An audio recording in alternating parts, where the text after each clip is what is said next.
Picket 113, a little QSO on 38 lower.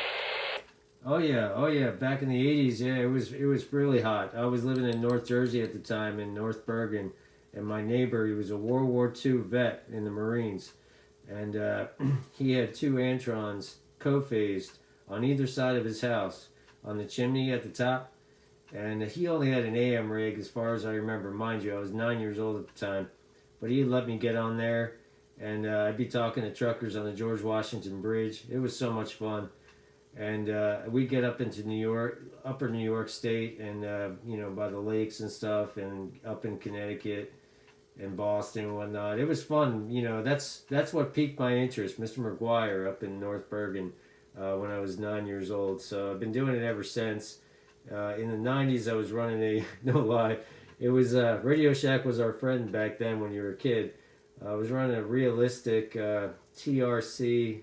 I forget, 200. It was a mobile rig, hooked up to one of those, the power supplies. Maybe it was a 3.5 amp, whatever. And I had a back of set antenna.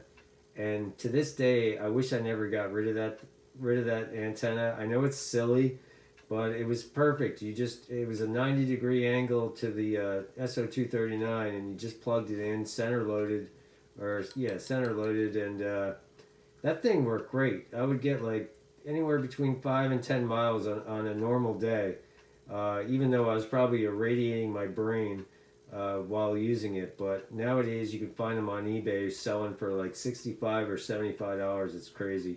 But 11 meters is a great hobby. Gotta love it.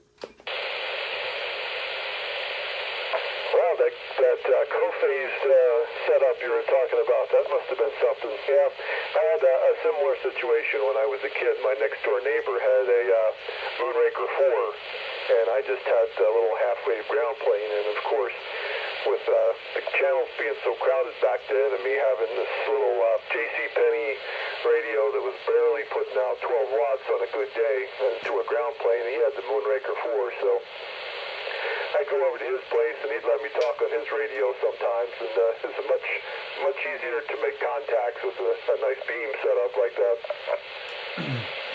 Oh yeah, it really is. It really is. I know a gentleman. He's up in Morgantown. He goes by a handle Wizard. Wizard up in Morgantown. You may be familiar with him, but he's got a beam, and he's got a rotor on the darn thing.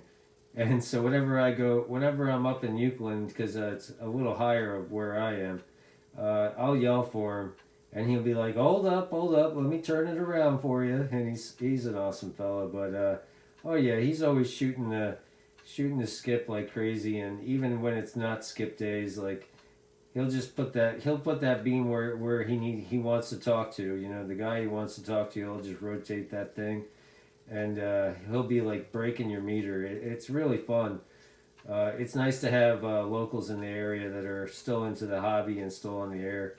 I also talked to a gentleman, Renegade. He's down in Thornton, like south of Westchester. He's always on 15, and I think they still do 16 lower sideband at nighttime on Thursdays. But I want to check in this coming Thursday to see if they're still doing that. Yeah, I've got a beam set up now myself. I have a 4-element Gizmochi, so I readjusted it to be pointing a little bit closer to you, so it should have come up a little bit on the signal. But maybe we could on the AM side too much. And I did catch those guys on 16 one night when I was just scanning the band, and believe they have some kind of club. I think they called it like a classic radio club or something, like they were running 23 channel rigs or something. But I did hear them on 16 one night.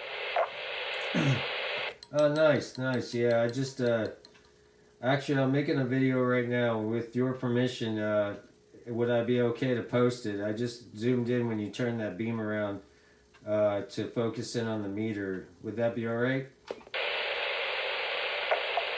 Yeah, it's fine. No problem at all. Yeah, it's just been our little conversation here. I always like to ask people's permission, because I won't put it up if you tell me no, because I gotta respect everybody's wishes. Yeah, Yep, understood. Don't really ever think about getting recorded though, but yeah, take advantage of all the technology. Nothing wrong with that. All right, yeah, I'll just stop it here in a second here. All right, this is Cricket 113, and we're clear. Not with you, but I'm just saying that.